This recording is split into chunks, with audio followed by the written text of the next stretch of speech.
Well, hello there, humans, hippies, earthlings, whoever you are, wherever you are, whatever you're doing, and if you're lucky enough to be doing it too, I'm Bushka on Blitz, and this is the littlest thing running around in Tier 7, I guess.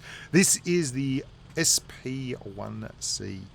This thing used to be a fearsome gorilla on the battlefield, and now it is a very, very different kettle of fish. And this is not really a review about the tank. It's about three particular games in three little tanks. Number one in the SP1C, number one in the T71, and number three in the Batchat.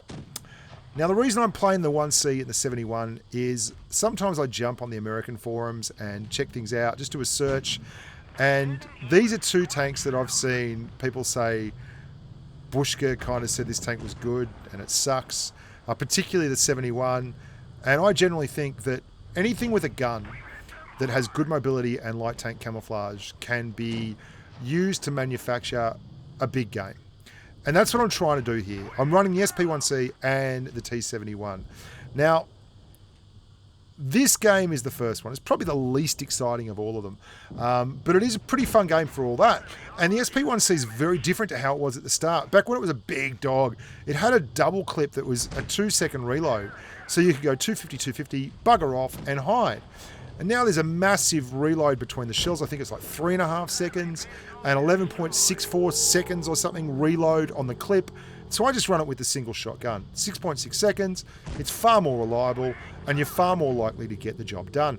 Now, I'm actually exposing myself and taking a little bit of hit point distress here because I wanted to clear that flank. If we clear that flank, even if it costs me half my hit points, we can then roll out here on the left and get some room to move. We can get some breathing space so we can put shots across. But lo and behold, there were actually more tanks there. There's a T150. And there's also, which is a surprise to me, an E25. Now the E25 is deadly in terms of DPM. It's very, very fast and it's an all-round wunderkind. What word was that? I don't know. It was going to be wunderkind and then I changed it to it's a tank and then it ended up as wundertind, which is exciting. It's probably worth the price of admission just for that. This T150 is very, very keen. This E25 is very, very keen. And he's hit me every time I pop. Now, we've made fairly decent hit point trades up until now.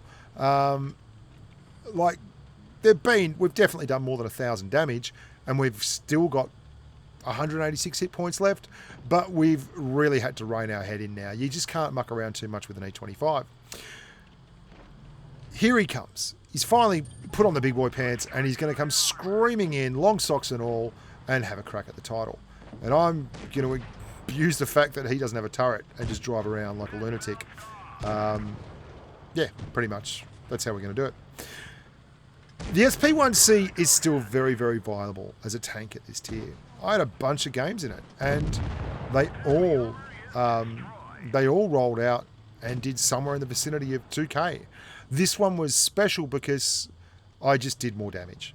But it wasn't for all that an amazing game. But it does showcase the fact that this tank, if driven with any modicum of experience and skill, can still produce the goods. You can see I've stopped, I'm ignoring that T150, putting shots into the KV2, and then I'm going to go out here and nut him and hopefully try and get the kill on the KV2 as well. 4 kills, pretty bloody solid, I reckon, and a whole mess of damage. But even the SP1C doesn't get as bad a rap as the T71. And that's our next contestant on little tanks with big hearts. The T71 is a 3-shot autoloader in the American line.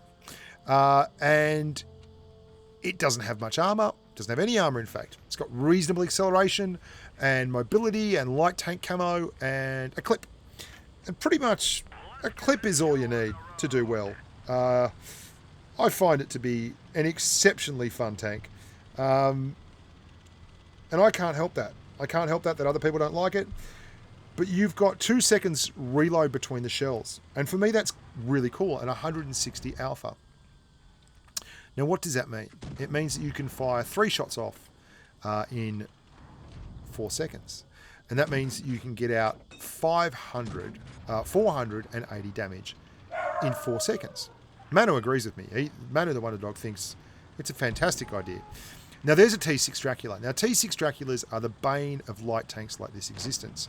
And they're one of the big reasons why the SP1C and the T71 are actually kind of stepping the red-headed stepchild. And I get a little bit upset at this AMX 1375 who's trying to push me out into a Panther. Now I realise about this time that everyone around here is either trying to get me killed or taking up spaces that I just can't get to, and I'm probably best served going somewhere else, which is exactly what I do. And I discover this M41 Bulldog who's trying to advance the cause of dynamic gameplay and justice by pushing the flank, and he gets ammo racked for it.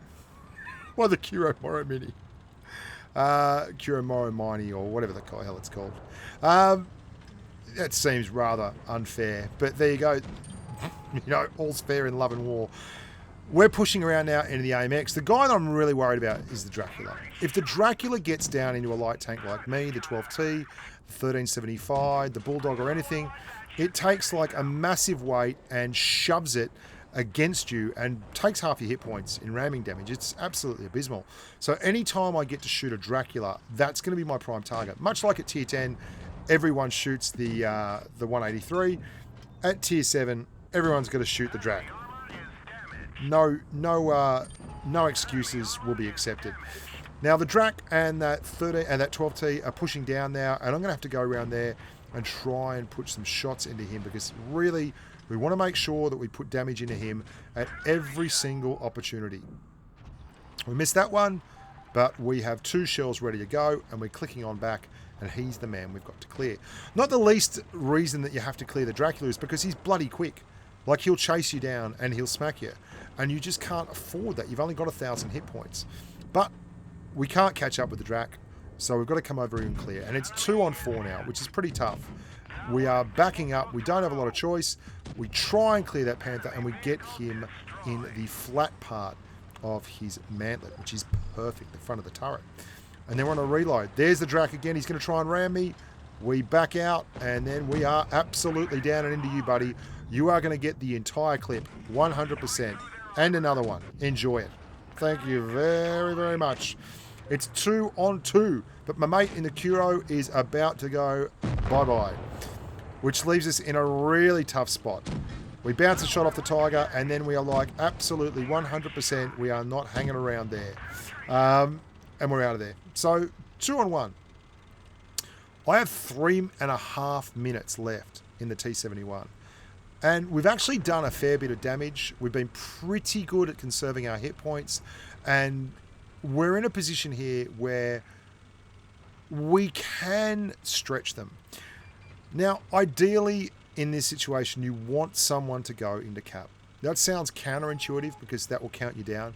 But that means you know where someone is. If there's only 2 tanks on the map and you know where one is, then you can at least find the other one and COD him or try and manufacture some damage and clear him as well. Or you can get both of them in the cap, and that allows you to have a really fun old time. If you're in a light tank, you get to dictate the pace of play and everything. I think the team is a little bit worried about what's going on here, but all I'm doing is giving them time to get in that cap circle and spread right out. Manu agrees 100% that that's a great idea. Dogs. So what I'm going to do is go all the way around the back. I've got 2.5 minutes still, and I don't want to give them a chance to spot me. I want to be able to come to them unspotted and get hopefully a full clip into one of them, preferably the Tiger, because I think a full clip would just about clear him. If not, I'll take the IS in the pinch. But either way, I'm going to get to choose when and where we fight.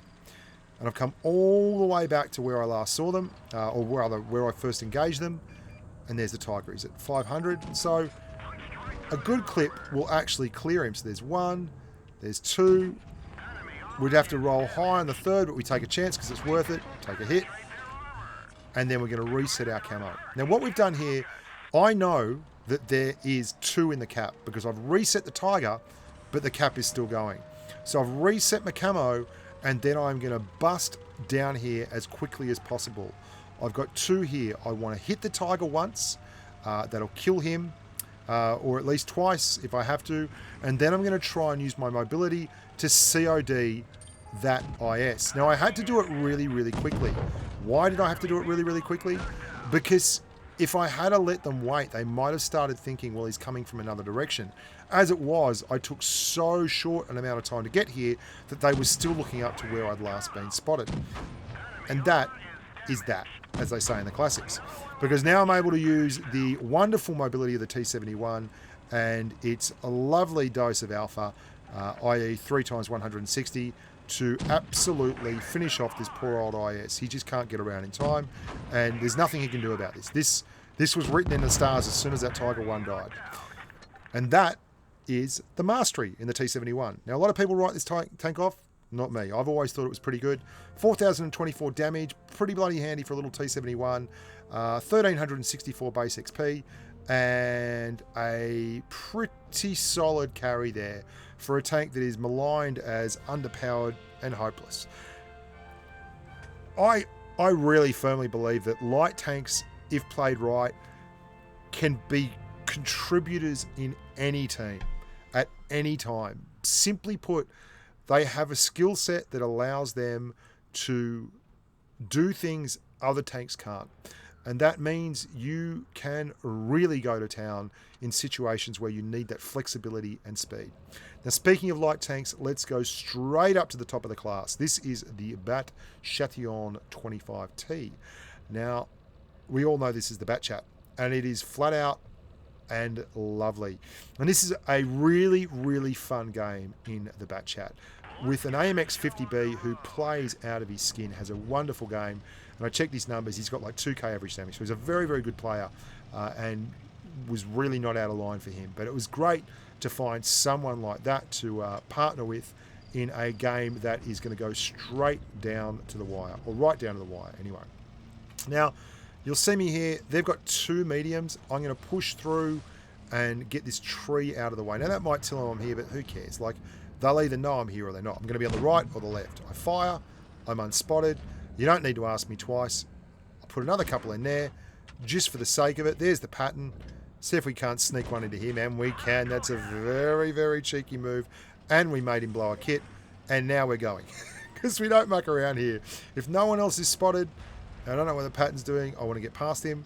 If no one else is spotted, then I am 100% all in for this flank. I'll have a little bit of this flank. So I'm going to go far left here. The Batchat is incredible camo-wise, right? And because I've gone far left, it means I get to take 2 really good shots and 1 god-awful shot at this Leopard PTA. You can see the 2 really good shots, and then you'll spot the god-awful shot in just a second. That one there. I accidentally zoomed out, if I'm honest. I didn't mean to zoom out. Set up behind this, and now we're going to push down, push down, push down, push down, push down. M48, he's bailed. I've got 2 choices. I can go screaming through town and put myself in very, very real danger of getting deleted, or I can use the mobility of the tank and screw around on this flank here and try and find some shots, which is really not that hard. I mean, there's an IS-7 there, there's an E100. I'd love to put one into the lower glacis of the IS-7. Really not a big fan of IS-7s, but we only take the one because we're not stupid. And if you spend too long in a Batchat stationary, people will shoot you with high explosive, and you will be doing your very best impersonation of someone that is dead. Now you can see there, in the Batchat masterclass I did with Vovko, I asked him if he could change one thing on the tank, what would it be? And I thought he'd say gun depression. He said penetration, and he's spot on, you know. The pen on this thing is pretty god-awful, and it's one of the reasons you worry when you run into mouses, that you're actually not going to be able to put any shots in whatsoever. So here we go, we're coming around there. This is the most optimistic shot the world's ever seen, but still, you've got to take those shots every once in a while, or, you know, you miss, as Swizzle says, you miss 100% of the shots you don't actually take. 237 low roll, but the 50B finishes the mouse. He has a great game. He's there right under the spawn. He is the rock. He is the rock in a very French manner. Elegant, efficient, and pretty easy on the eye, if I don't say so myself. Now, it's 3 on 5, which are bad odds, let's be honest. So the best thing I could probably do is run into a 183 in front of a bunch of other tanks, have a complete panic attack, and then just reverse back into the spawn area, which is pretty much what I did. Now we get to be a little bit fancy with the driving. Down into the side of the IS-7. I know there's a bunch of tanks. I try and get the track. I don't even... I bounce him. Man, dear God. And this is where you can see the ammo limitations coming to play on this Batchat. I have 6 APCR rounds left. I mean, I don't even load any HE on this tank, and I still only have 6 APCR rounds left. Very, very rough. 5 APCR now. We've got 2 in the clip, and 2 APCR will clear this pattern. Now, I'm going to take a hit. That's fine. Happy to take the hit as long as I clear him, but he doesn't even shoot at me. So all to the better. And we have 3 APCR left, 3 tanks left to get through, and 2 of us. The 50B still holding there in that lovely French manner. Oh, fired the hesh, but we were backing off and we ate it with the track. Love it. We're counting in our head. 1,000, 2,000, 3,000, 4,000, 5,000, 6,000. If you've not done that against a 183, you haven't lived. Until you get up to like the 10,000, you start getting real nervous. We are flat out now. We are pushing back. We have to get there in time to help our mate in the AMX 50B. Screw this guy. We're going over the top. We put 1 into him, and then we're down here into the E100, and we put 1 into him on a full reload. I tell him I'm reloading. He tells me he's reloading. Together, we are reloading.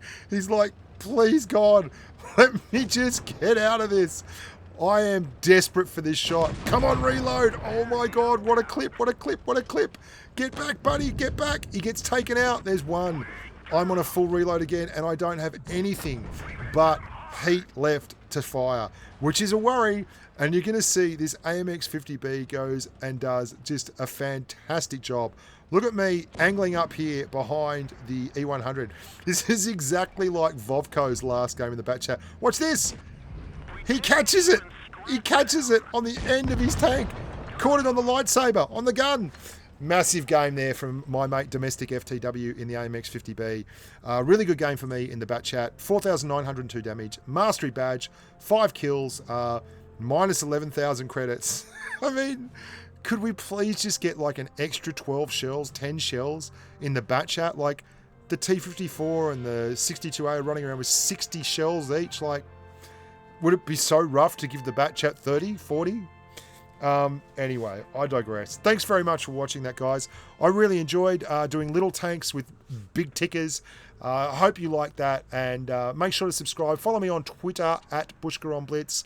Follow me on Facebook on Bushka on Blitz is the Facebook page. And if you're enjoying the new World of Warships Blitz, go check out the other channel. We've got over 2,000 subscribers there now. I started doing regular streams there. That is Bushka on Boats. You should see a link to that page on the YouTube page here anyway. I digress. Until next time, guys, look after yourselves and stay safe on the battlefield.